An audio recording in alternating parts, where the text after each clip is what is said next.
কলকাতা পুরসভার মেয়র ফিরহাদ হাকিমের ঘরের সামনে ঘোরাফেরা করতে দেখা যায় এক সন্দেহভাজনকে এবং সেই সন্দেহভাজনকে আটক করা হয়েছে।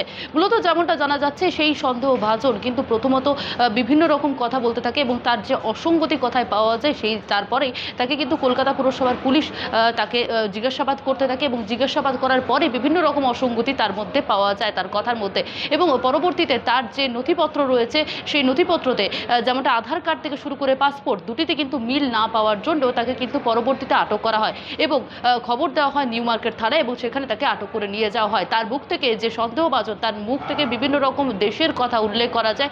কখনো সে বাংলাদেশি, কখনো সে নিজেকে পাকিস্তানের বাসিন্দা বলে দাবি করেন এবং তার জেরেই কিন্তু যত সমস্যা। কিন্তু যেখানে যেই প্রশ্ন বারে বারে উঠছে যে কলকাতা পৌরসভার যে নিরাপত্তা রয়েছে সেই নিরাপত্তার বলয় থেকে এটি কীভাবে সে একেবারে মেয়রের ঘরের সামনে চলে এলো, তা নিয়ে কিন্তু একটা বড়সড় প্রশ্নচিহ্ন ইতিমধ্যেই দানা বাঁধতে শুরু করেছে। কোন অফিস থেকে? তারপরে বলেছিল যে আপনি ইন্ডিয়ান না বাংলাদেশি, ঠিক আছে? আমরা ছিলাম না স্যার, আমরা হচ্ছি বাঙালি। বাঙালি একটা ছিল বাংলাদেশ, একটা পশ্চিমবঙ্গ কলকাতা। একটু ঘোরার দিকে আগে ভাগ হয়ে গেছিল। হ্যাঁ, তুমি একটু ঘোরাও। ঠিক আছে, ডকুমেন্টস কি আছে? তুমি এখানকার বাঙালি? আপনি যদি টাকায় চেক করেন বাঙালির নামটা আছে, ঠিক আছে? না, তোমার কাছে ডকুমেন্টস আছে? তুমি এখানকার ইন্ডিয়ান আইডি আছে, পাসপোর্ট আছে।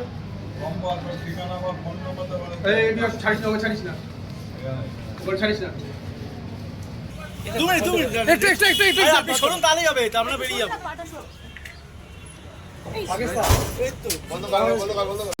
বাংলা হান্টের আরও খবর দেখতে নজর রাখুন। বাংলা খবর মানেই বাংলা হান্ট।